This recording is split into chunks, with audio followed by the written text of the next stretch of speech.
خوجند یکی از شهرهای قدیمترین آسیای مرکزی در ساحل سیردریا جایگیر است. دومین شهر بزرگترین تاجیکستان بعد پایتخت کشور به حساب می رود. امروز در شهر قریب 200,000 نفر زندگی می کنند. Мы все хорошо знаем, что многонациональный Ходжанд является образцом, зеркалом дружбы, ярким примером толерантности и братства таджикского и узбекского народа. خوجند همیشه شهر دوستی خلقها بود.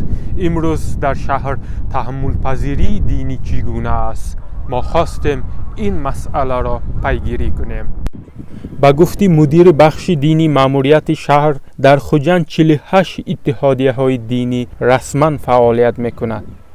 در شهر خوجند یک مسجد جامعه مرکزی، 4 مسجد جامعه و 35 مسجد های 5 وقته طبق مذهب حنفی یعنی امام اعظم رسما فعالیت میبرند. اینچنین باز 7 اتحادیه های دینی یعنی که با قید گرفته شدن، یعنی اتحادیه دینی خریستیانی میگوییم، نصرانی فعالیت میبرند. یک عدد جماعی بهاءالله میگن که اونها هم نیز طبق با قیدگیری آید به کمیته دین تنظیم جشن امروز نزد کمیته جورجستان رسما اجازت نامه دارند و فعالیت میبرند از روی نظامنامه‌ای که تصدیق کرده شده است.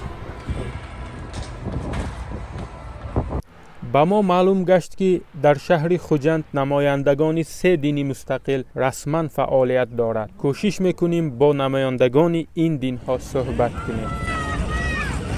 مردم ما زیاده از 1400 سال این جانب این دین را پرستش میکنند. یعنی اگر به تاریخ نظر کنیم سال 695 میلادی ابتدای انتشار اسلام در ماوراءالنهر و خراسان بود. از آن جمله به سمرقند و بخارا و خوجند و دیگر شهرهایی که در این اطراف هستند اسلام را قبول کردند.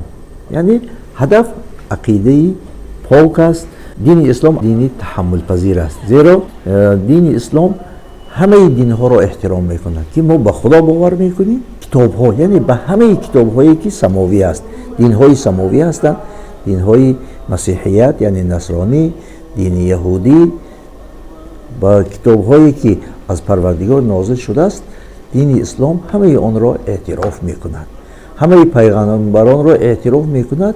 خودی همین تحمل پذیری است، آنها را اعتراف و احترام هم میکند. همچون اهل کتاب از نگاه شریعت تحقیر کردن یگان دین یا یگان مذهب یا یگان ملت یا یگان خلقیت جایز نیست. این تحمل پذیری است. هر کس با راه خودش است. شما با راه دین خودتان، ما با راه دین خودمون.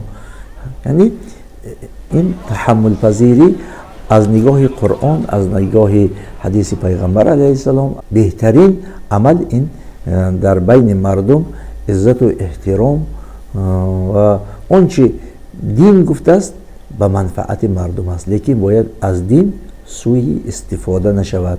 هیچ کس حق ندارد که یک فتنه و بغض و عداوت در بین ملت ها، در بین دین ها پیدا کند. ما در شهر خوجند، در ولایت سوق، در تاجیکستان با همه دین ها که آنها در اینجا عمل میکنند رفت و آمد داریم. عزت و احترام یکدیگر را به جا میاریم. در روزهای عید یکدیگر را تبریک میکنیم. این است تحمل پذیری دینی ما.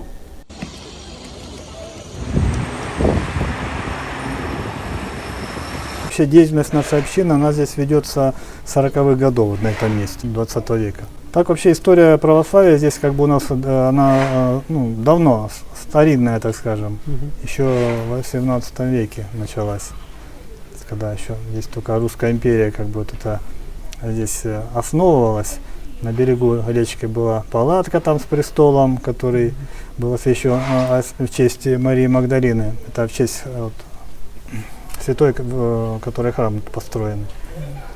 Потом там был на углу крепости храм был построенный, потом его размыло, когда разливы были реки. Потом был построен храм, вот где почта, там у нас гостиница, там стоял храм. Он был разрушен уже где-то в 70-х годах советской власти. Он был закрытый с 20-х годов, здесь вот велась деятельность вот на этом месте. Ну, попозже, с 40-х где-то. Храм просто стоял там. Вот. В общем, приход, как бы община была, а вот именно, чтобы храм стоял, там, сколько стоит, столько и есть. В храм вообще ходят там единицы. То есть это просто пару процентов, наверное, из тех, кто проживает, ходят в храм. Вот могли бы приходить. Вот они объясняют, почему они не посещают. Может, кто-нибудь мешает, запрещает? Нет, это не в этом дело. Это в России тоже так же. Да, там никто ж не запрещает. И тут никто не запрещает. Просто люди сами по себе привыкли. Вот в советское время какая-то охоту отбили по храму ходить, только бабушки ходили. Вот. Но сейчас она тенденция идет. Ну, молодежь есть, конечно, да, какая-то там. Вот. Но в основном пожилое население. Год за годом люди, которые посещают, становятся меньше или больше? Ну, я не скажу больше, но как-то и меньше вроде особо не становится. Ну, конечно, меньше стало все равно. Но так-то немножко как бы прибывает, все равно кто-то уезжает, кого-то отпеваем, умирают старики. Вот.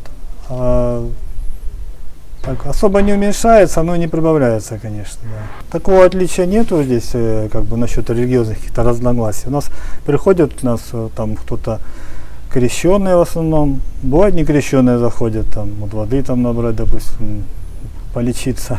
Вот, мы разрешаем. А так, чтобы какие-то были трения там. А так среди нашей общины у нас разные национальности есть, и татары, и евреи, и русские, и украинцы. Таких нет у нас каких-то противоречий. Что, как, с кем бы мы конфликтовали, тоже таких нет, там, допустим, с мусульманами у нас, с соседями мир, все нормально.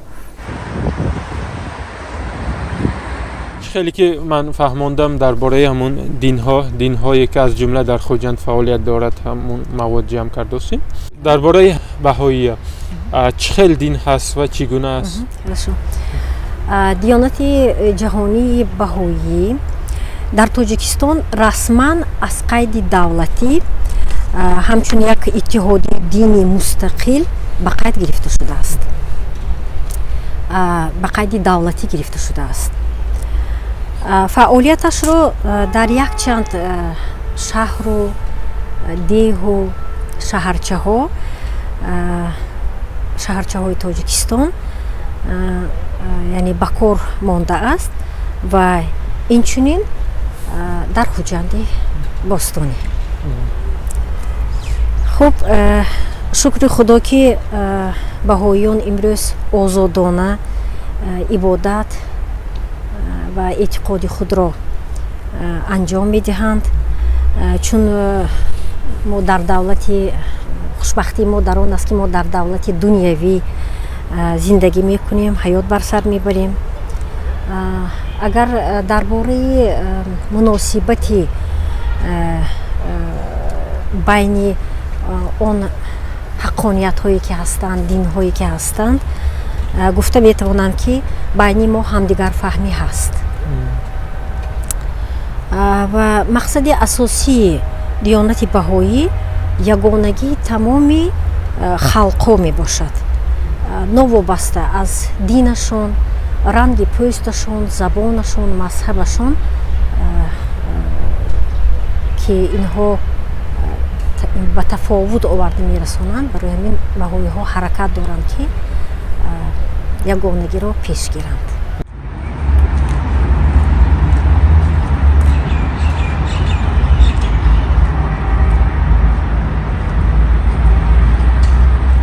با گفت حقوقدان قانونگذاری تاجیکستان برای تمام اتحادیه‌های دینی با یک نظر نگاه می‌کند و همه آنها در نزد قانون برابر حقوق هستند. اتحادیه دینی را قانونی علاهیده قانونگذاری پیش می‌کند، چون قانونی جمهوری تاجیکستان درباره آزادی وجدان و اتحادیه دینی عمل می‌کند که طبق طلبات همین قانون اتحادیه دینی به قید گرفته می شوند و عمل می کنند. همه گویم تمامی اون مسئله هایی که وابسته به اتحادیه دینی است قانون مذکور به تنظیم می درآورد. همه اتحادیه دینی که در جمهوری تاجیکستان عملی می کنند вақте ки тибқи талаботи қонуни мазкур ба қайд гирифта мешаванд, ин аз он шаҳодат медиҳад ки ҳамаи онҳо дар назди қонун ва қонунгузории ҷумҳурии тоҷикистон баробаранд.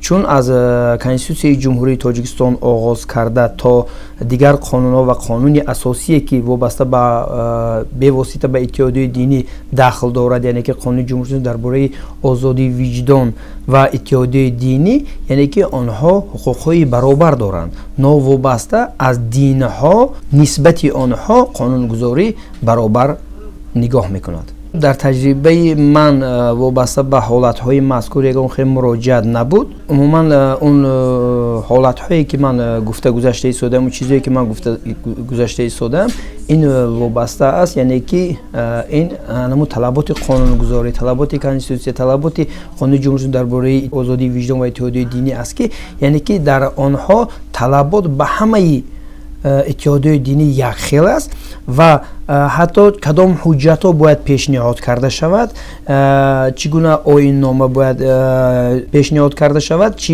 чӣ талаботҳое ки дар қонуни мазкур ишора шудааст, ҳамаи талаботҳо барои ҳама якхелаанд. ба гуфти диншинос, ин се дине ки дар шаҳри хуҷанд расман фаъолият мекунад, динҳои алоҳидаи мустақил ҳастанд ва таърихи пайдоиши онҳо низ ба садсолаҳо ва ҳатто ҳазорсолаҳои гуногун рост меояд, вале новобаста ба ин ҳар се дини мазкур умумиятҳои зиёде доранд. дин ин як ҷузъи ҷудонашавандаи тамаддуни башарӣ мебошад ва яке аз қисмҳои асосии фарҳанг аст. вақте ки мо дар бораи динҳое ки дар вилояти суғд ҳамчун расман фаъолият мекунанд, дини насоро, дини ислом ё дини баҳовия, ин динҳое вақте ки мо дар бораи ин динҳо сухан мекардагӣ мешавем, ин динҳо ҳар се ин динҳоям динҳои тавҳидӣ мебошад ва сарчашмаи ин динҳо аз дини соми манша мегирад ва сарчашмаи ҳар се ин динҳоям динҳои соми, яъне динҳои нимҷазираи араб аз динҳои иброҳимӣ мебошад. ин динҳо қариб ки мақсадашон дар консепсияи мақсади асосии ҳаре ки ин динҳо таҳаввулпазирӣ мебошад, низом мебошад ва якдигарфаҳмӣ мебошад. чӣ хеле ки асосгузори дини насронӣ агар мо гӯем исои масеҳ ҳам, исои масеҳ вақте ки консепсияш ба вақте ки дар бораи дини худаш фаҳмониданӣ мешавад, вай мегӯяд ки масалан дини ман, асоси дини ман барои ростқавлӣ, аз зидди дурӯғ гуфтан омадагӣ ва дуюмашон ки масалан вақте ки дар вақти муносибат мешавад, шахсе ки ба таври тундравона агар ҷомеи туро мехоҳад, мегӯянд ту бояд куртаятро низ ба ӯ ҳамроҳ карда диҳӣ, ё ки туро як фарсах барои азият додан роҳ меравондагӣ бошанд, ту бигузор бо вай 2 фарсах роҳ гард. ин ягон чи камбудӣ коста ту намешавад. агар мо аз дини ислом агар ҳамин масъалаеро дидани бошем, худи пайғамбар мегӯянд ки мусалмон он касе аст ки бо даст ва забонаш дигарҳоро чӣ кор намекунад, азият намедиҳад. бояд ин дар худи дини баҳоиам дар ҳамин масъалаҳои инсонгароӣ ё ки якдигарфаҳмӣ бисёр чизҳоро гуфта гузаштааст. вай низ ҳамин чизҳоро қайд мекунад ки инсон дар ҷамъият ташаккул меёбад. бо чӣ ташаккул меёбад? бо ахлоқи накӯ, бо диди хуб ташаккул меёбад. барои ҳаминам ҳар се ин динҳоям мақсади асосияшон инсонҳоро ба саодат бурда расонидан. вақте ки мо мегӯем ки саодат аз нигоҳи дин чӣ аст? саодат аз нигоҳи дин яъне хушбахтӣ, ин ризогии инсон аз худованд ва ризогии худованд аз инсон аст. озод масъул аз шаҳри хуҷанд.